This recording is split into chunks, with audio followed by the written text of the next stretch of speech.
Hi students. Yes, let's start Electrochemistry 1 as a part of capsule revision series. So, today's chapter will be electrochemistry. We will be dealing with electrochemical cells today. देखो, electrochemical cells के और भी नाम है, galvanic cell भी इसी का नाम है, वोल्टेइक सेल भी इसी का नाम है, और डेनियल सेल इसका एग्जाम्पल है, नाम नहीं है, एग्जाम्पल है। तो इन सेल्स में chemical energy is converted to electrical energy. Chemical energy का मेजर है Gibbs free energy change, redox reaction का, वो हमें ईएमएफ जनरेट करेगा और अगर हम सर्किट कंप्लीट कर देंगे तो हमें करंट मिलेगा। अब ये इसका फंक्शनिंग है, आप समझो ध्यान से एकदम। Left hand side, left loan से याद करना है, लेफ्ट में ऑक्सीडेशन होगा रॉड पे, उसे एनोड बोलते हैं और वो नेगेटिव इलेक्ट्रोड है क्या?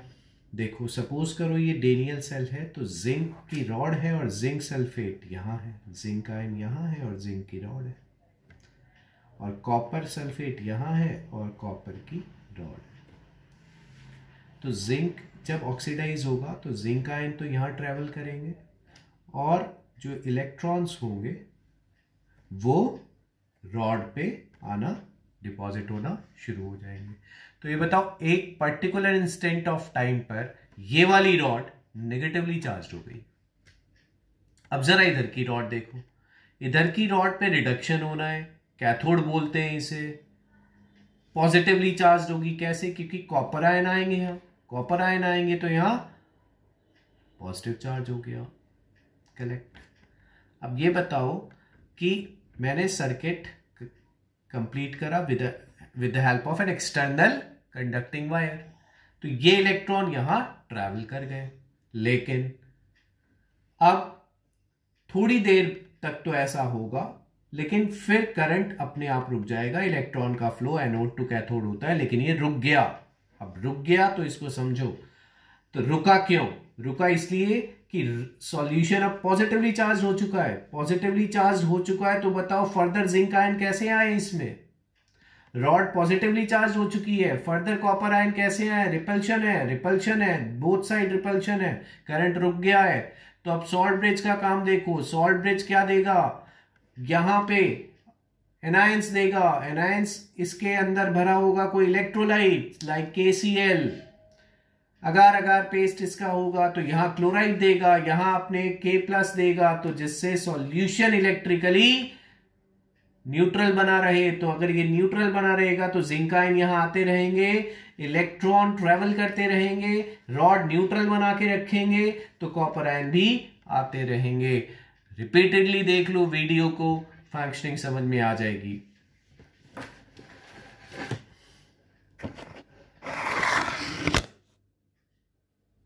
अब IUPAC representation of this cell, single vertical line phase boundary होती है, दो वर्टिकल लाइन सॉल्ट ब्रिज होते हैं, लेफ्ट पे एनोड रिप्रेजेंट होता है, राइट पे कैथोड रिप्रेजेंट होता है, और सॉल्ट ब्रिज के दोनों साइड आयंस होने चाहिए बच्चों, सॉलिड नहीं होना चाहिए, ions must be present. Class में बताया जा चुका है। यहाँ पे एक और इम्पॉर्टेंट चीज भी बताई थी क्लास में कि दोनों साइड आयंस होने चाहिए, चाहे राइट में हमें ऑक्सीडेशन नजर आ रहा हो लेकिन होगा रिडक्शन ही। ठीक है। इलेक्ट्रोकेमिकल सीरीज पे आते हैं, एक ऐसी सीरीज जो हमें ये बताती है कि ऊपर से नीचे चलने पर एलिमेंट्स का टेंडेंसी टू ऑक्सीडाइज देमसेल्व्स कम होता चला जा रहा है, और इस टेंडेंसी को ही स्टैंडर्ड ऑक्सीडेशन पोटेंशियल बोल दिया गया। ये हाइड्रोजन के रेस्पेक्ट में है, तो हाइड्रोजन से ऊपर बैठने वाले एलिमेंट्स वालों का इनोटोपी पॉजिटिव होगा, और हाइड्रोजन से नीचे बैठे वाले एलिमेंट्स का इनोटोपी नेगेटिव होगा। मेटल्स में क्लास में बता चुका हूं, चापा वालों का नेगेटिव होता है, copper, mercury, silver, platinum, gold, इनका इनोटोपी नेगेटिव होता है, बाकी नॉन मेटल्स आ जाते हैं नीचे। तो ई नॉट ओपी खुद को ऑक्सीडाइज करने की टेंडेंसी है, तो बताओ खुद को ऑक्सीडाइज करना मतलब इलेक्ट्रॉन लूज करना, मतलब दूसरे को वो इलेक्ट्रॉन गेन करना पड़ेगा, तो दूसरा रिड्यूस हो जाएगा। तो E not OP is tendency of metal to oxidize itself, so it is directly proportional to reducing power. E not RP is tendency of substance to reduce itself, खुद को reduce करेगा तो इलेक्ट्रॉन दूसरे से खींच लेगा, खींचेगा तो दूसरा ऑक्सीडाइज हो जाएगा। तो E not RP is directly proportional to oxidizing power. किसी एक सब्सटेंस के लिए अगर उसका ई नॉट ओपी एक्स है तो उसका E not RP minus X होगा बच्चों, क्योंकि stronger is the oxidising agent, weaker is its conjugate reducing agent. अब दो ऑब्जेक्टिव है, समझ लो ध्यान से, which is better reductant X और वाई। तो इनके ई नॉट दिए थे, तो सबसे पहले तो ये डिटरमाइन करो कि ये एक्स एक्स2 प्लस में जा रहा है तो ये ओपी है, वाई एन प्लस वाई में जा रहा है तो ये आरपी है। और हमें रिड्यूसिंग पावर को बस एक ही बात दिमाग में बैठानी है कि ई नॉट ओपी से देखना है हमें हमेशा। तो ई नॉट ओपी इसका पॉजिटिव है, इसका आरपी पॉजिटिव है, तो ओपी इसका नेगेटिव हो जाएगा। तो बताओ किसका ई नॉट ओपी ज्यादा आया, एक्स का, तो x is better reducing agent. Next question, कौन से एक्वा सॉल्यूशन में कॉपर स्पून को सेफ स्टोर किया जा सकता है? सेफली स्टोर्ड का मतलब विदाउट एनी रिएक्शन। चॉइसेस हैं zinc ion, ferrous ion, silver ion, aluminium ion. तो बच्चों ये बताओ, अभी मैंने बोला चापा, चापा वाले का ई नॉट ओपी घटता जाता है, कॉपर, फिर मरकरी, फिर सिल्वर। तो ये बताओ कॉपर अगर ऊपर बैठा है सिल्वर से तो कॉपर बेटर रिड्यूसिंग एजेंट हुआ, जो ऊपर बैठा है वो बेटर रिडक्टेंट है, उसका ई नॉट ओपी ज्यादा है, तो कॉपर सिल्वर आयन को रिड्यूस कर देगा। तो रिड्यूस कर देगा तो बताओ कॉपर की रॉड, कॉपर की स्पून खुद ऑक्सीडाइज हो गई। तो बताओ यही हम नहीं चाहते थे, हम ये चाहते थे कि सेफली स्टोर हो जाए। सेफली स्टोर का मतलब कोई रिएक्शन ना हो। जबकि बाकी चॉइसेस अगर तुम ध्यान से देखो, चाहे Al3+ हो, चाहे Zn2+ हो, चाहे Fe2+ हो, सब कॉपर से ऊपर है, तो वो कॉपर उनसे वीक रिड्यूसिंग एजेंट है, तो copper can't reduce these cations. अब आओ बच्चों इंपॉर्टेंट बात पे, E not cell calculation. E not cell calculation के लिए ये फॉर्मूला लगेगा, E not OP plus E not RP. अब कैसे लगाना है ये फॉर्मूला, ये बहुत इंपॉर्टेंट सेंटेंस लिख दिया है, the element having higher E not OP. हमेशा दोनों एलिमेंट्स के ई नॉट ओपी कंपेयर किए जाएंगे, जिसका ई नॉट ओपी हायर होगा वो अपने आप को ऑक्सीडाइज कर लेगा और दूसरे को रिड्यूस होना पड़ेगा। जैसे ये एग्जाम्पल, कॉपर का ई नॉट ओपी -0.34 है, सिल्वर का ई नॉट ओपी -1.08 है। तो हमें साइन के साथ देखना है बच्चों कि साइन के साथ बताओ किसका ज्यादा है, तो साइन के साथ तो कॉपर का ज्यादा है, तो कॉपर का होगा ऑक्सीडेशन और सिल्वर आयन का होगा रिडक्शन। तो यह इस फॉर्मूले में कॉपर का क्या यूज हुआ, ई नॉट ओपी, और सिल्वर का ई नॉट आरपी यूज होगा। तो आरपी के लिए देखो मैंने यहां प्लस कर दिया क्योंकि ये तो ओपी था। रिडॉक्स रिएक्शन मैंने जब लिखी तो जब कॉपर 2+ में गया तो 2 इलेक्ट्रॉन इन्वॉल्व हुए, जबकि सिल्वर आयन जब सिल्वर में गया तो 1 इलेक्ट्रॉन इन्वॉल्व हुआ। तो इक्वेशन को, सिल्वर आयन वाली इक्वेशन को डबल करा, लेकिन यहीं पे बहुत इंपॉर्टेंट नोट लिख दिया है कि ई नॉट उससे अफेक्ट नहीं होगा, एन से अफेक्ट नहीं होगा। रिएक्शन को डबल करें, ट्रिपल करें, ई नॉट वही रहा, देखो ध्यान से। नर्स इक्वेशन पे आते हैं, शॉर्ट नोट्स की तरह काम करना है हमें। नर्स इक्वेशन सबसे पहले डेल्टा जी से आई थी, डेल्टा जी बराबर delta G not plus 2.303 RT log Q। फिर डेल्टा जी को हमने -NFE लिखा था, डेल्टा जी नॉट को -NFE नॉट लिखा था, फिर हमने -NF से डिवाइड करा था। तो हमारे पास टेम्परेचर अगर 298 केल्विन रख दें तो ये इक्वेशन आ जाती है 0.059/n log Q। Q इसमें रिएक्शन कोशिएंट है, N इसमें नंबर ऑफ इलेक्ट्रॉन्स इन्वॉल्व हैं, E नॉट स्टैंडर्ड EMF है और EMF E है। EMF भी हो सकता है, EOP भी हो सकता है, ERP भी हो सकता है। अगर ये EOP के लिए ऑक्सीडेशन पोटेंशियल के लिए लगाया जा रहा है तो ये EOP है, तो E नॉट यहाँ E नॉट सेल के बजाय E नॉट OP हो जाएगा। तो ईएमएफ 3 चीज़ों पे डिपेंड कर गया, किस किस पर, क्योंकि मैंने बताया कि